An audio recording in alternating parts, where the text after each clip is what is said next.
Hello student, स्वागत है आप सभी का हमारे यूट्यूब चैनल पर जिसका नाम है सौरभ क्लासेस फॉर हिस्ट्री। मैं सौरभ आप सभी का आज की क्लास में स्वागत करता हूं। आज मैं विश्व इतिहास से इटली का फासीवाद या मुसोलिनी इस विषय को लेकर आप लोगों के सामने उपस्थित हुआ हूं। तो चलिए बिना समय गवाए हम अपने इस विषय को प्रारंभ करें। इटली में फासीवाद का जन्मदाता मुसोलिनी को माना जाता है। उसके नेतृत्व में इटली एक सशक्त राष्ट्र के रूप में उभरा। प्रथम विश्व युद्ध में इटली प्रादेशिक लाभ की आशा में मित्र राष्ट्रों का साथ दिया था। युद्धोपरांत इटली विजेताओं की पंक्ति में खड़ा था और वह पेरिस सम्मेलन में आशापूर्वक शामिल हुआ था, परंतु उसे निराशा ही हाथ लगी। फ्रांस और इंग्लैंड ने जिन प्रदेशों का प्रलोभन देकर इटली को युद्ध में गुट में मिलाया था, उसमें से कुछ को छोड़कर शेष प्रदेश उसे नहीं मिले।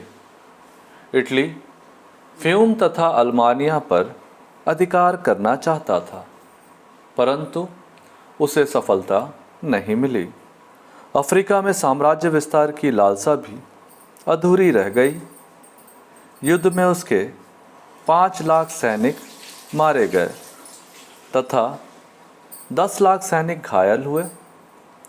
12 अरब डॉलर का खर्च हुआ और 3 अरब डॉलर की संपत्ति नष्ट हुई।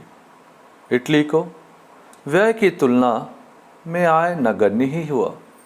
फलस्वरूप राष्ट्रवादियों ने मित्र राष्ट्रों द्वारा किए गए विश्वासघात को जान लिया और इटली को अतृप्त राष्ट्र घोषित किया। इन राष्ट्रवादियों ने इटली को इस स्थिति में पहुंचाने का उत्तरदायी कमज़ोर सरकार को बताया। प्रथम विश्व युद्ध का घातक प्रभाव इटली की आर्थिक दशा पर पड़ा। युद्ध में धन जन की अपूरणीय क्षति हुई। इससे देश की स्थिति दयनीय हो गई। हजारों लोग भूखे मरने लगे। देश के वार्षिक बजट में भारी घाटा दिखाया गया। बेरोजगारों की संख्या में असीमित वृद्धि हुई। इटली की सरकार तात्कालीन समस्याओं के समाधान में सर्वथा विफल रही थी। संपूर्ण राष्ट्र में अशांति का वातावरण छा गया। इटली की इस अराजकतापूर्ण स्थिति का लाभ समाजवादियों ने उठाया। समाजवादियों ने आरंभ से ही युद्ध का विरोध किया था और मुसोलिनी को समाजवादी आंदोलन में भाग लेने के कारण ही 1903 में कारावास की सज़ा मिली। प्रथम विश्व युद्ध के समय मुसोलिनी के विचारों में ज़बरदस्त मोड़ आया। राष्ट्रीयता की भावना से प्रेरित होकर उसने युद्ध में इटली की भागीदारी की वकालत की। इस कारण समाजवादियों ने उसे दल से निष्कासित कर दिया। अब उसने अपने स्वतंत्र पत्र पोलोलोड इटोलिया का संपादन शुरू किया। यह पत्र राष्ट्रीयता का प्रतीक बन गया। अब उसे साम्यवादियों के खिलाफ जहर उगलना शुरू किया। युद्ध में उसने स्वयं भाग लिया और बुरी तरह से घायल भी हो गया। पेरिस सम्मेलन के असंतोषजनक निर्माण और उसके साथ निरंतर बिगड़ती आर्थिक स्थिति, बेरोजगारी, अशांति, अराजकता तथा जनता में साम्यवादियों के खौफ ने उसे सरकार विरोधी बना दिया। मुसोलिनी ने इसका पूरा फायदा उठाया। 23 मार्च 1919 को मिलान में उसने फांसी दल की स्थापना की। इसमें 54 व्यक्ति थे, जिनमें अधिकांश भूतपूर्व सैनिक तथा उग्र राष्ट्रवादी थे, शामिल हुए। इस दल ने युद्ध से लौटे हुए सैनिकों को न्यायोचित अधिकारों एवं हितों की रक्षा करने, देश की आर्थिक आंतरिक नीति में परिवर्तन करने और अंतर्राष्ट्रीय क्षेत्रों में इटली की आकांक्षाओं को पूरा करने का निश्चय किया। आरंभ में इस दल को चुनाव में कोई विशेष सफलता नहीं मिली, पर इससे मुसोलिनी विचलित नहीं हुआ और उसने बड़े धैर्य और साहस से अपने दल को संगठित करता रहा। उसने सरकार के सामने कुछ मांगे रखी, जैसे अनुपातिक निर्वाचन पद्धति, सार्वलौकिक मताधिकार, मजदूरी का समय निर्धारण, नई शासन पद्धति, शस्त्रों के कारखानों का राष्ट्रीयकरण, रेलों तथा उसके समान अन्य उद्योगों का मजदूरों द्वारा प्रबंध तथा फ्यूम और डालमेशिया पर तुरंत अधिग्रहण करना आदि मांगे रखी। इन मांगों ने शीघ्र ही उसे देश में लोकप्रिय बना दिया। धीरे धीरे इटली के प्रमुख नगरों में फासिस्टों की शाखाएं स्थापित हो गईं और उसके सदस्यों की संख्या भी तेजी से बढ़ने लगी।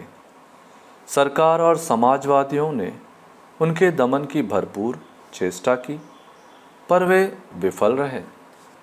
मुसोलिनी ने अब साम्यवादियों को प्रत्यक्ष चुनौती दी और उनकी हिंसा का जवाब हिंसा से देना शुरू किया। इसके लिए उसने एक सशस्त्र जत्थे का निर्माण किया। इस कारण उसे भूमिपतियों, पूंजीपतियों तथा राष्ट्रवादियों का समर्थन मिला। इससे मुसोलिनी का आत्मबल बढ़ गया। अब मुसोलिनी सरकार पर अपना नियंत्रण स्थापित करने में जुट गया। उसके 50,000 स्वयंसेवक रोम में घुस गए, जिससे भयंकर गृहयुद्ध की समस्या उत्पन्न हो गई। इससे घबराकर राजा ने मुसोलिनी के हाथों में सत्ता सौंप दी। इस प्रकार मुसोलिनी ने बिना रक्त बहाए केवल प्रदर्शन द्वारा ही शासन पर अधिकार कर अपनी महत्वाकांक्षा पूरी की। सत्ता में आने के तत्काल बाद उसने अपनी स्थिति और मजबूत कर ली तथा अपने विरोधियों को एक एक कर समाप्त कर दिया। इटली की फासिस्ट सरकार ने अपने सिद्धांतों को ध्यान में रखकर एक नई आर्थिक व्यवस्था को आरंभ किया। उसका मानना था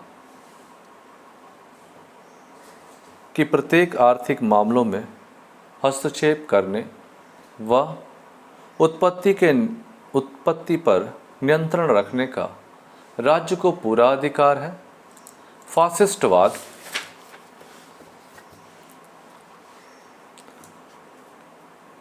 श्रेणी संघर्ष के विरुद्ध था। उन्होंने यह व्यवस्था की कि पूंजीपति अपनी एक सिंडिकेट बनाए और मजदूर लोग अपनी दूसरी सिंडिकेट।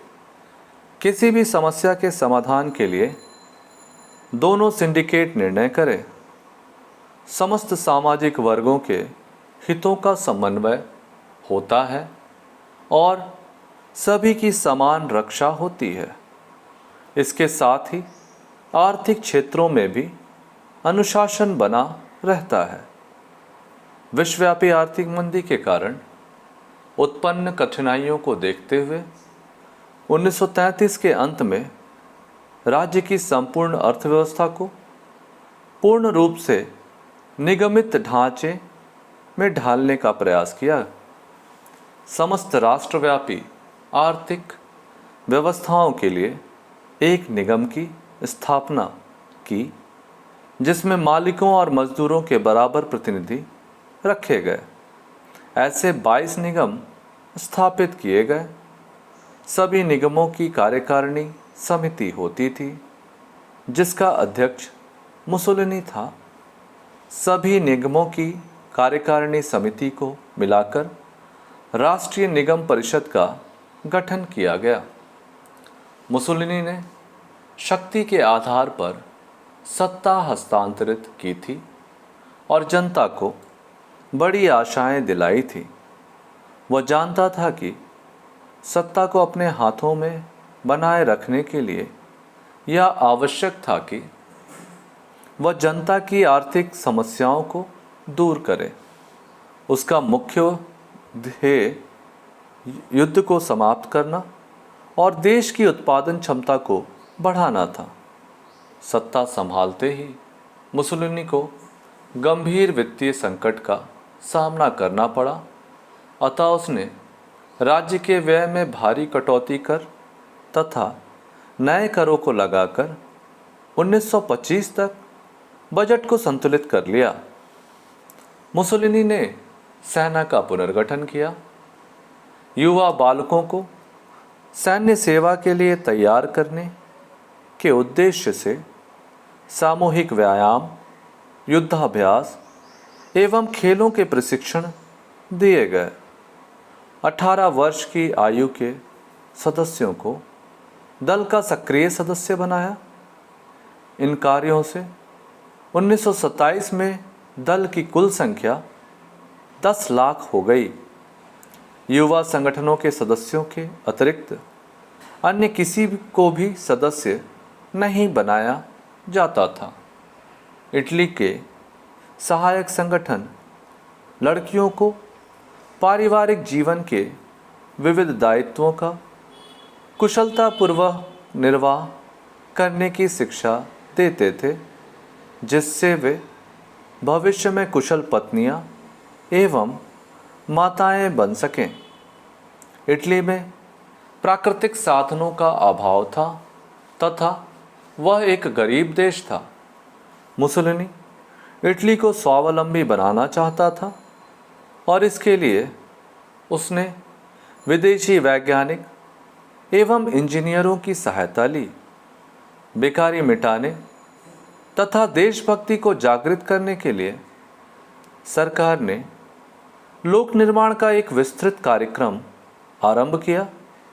इसके द्वारा सड़कों, स्कूलों, निवास गृहों, बांधों, नहरों और बंदरगाहों का निर्माण कराया। प्राचीन रोमन स्मारकों का पुनरुद्धार किया गया और प्रमुख नगरों को भव्य इमारतों, स्मारकों से सुसज्जित किया। इससे इटली वासियों ने प्राचीन गौरव की याद दिलाई। इस तरह से हमारा यह विषय यहाँ समाप्त होता है। आज के लिए बस इतना ही। धन्यवाद।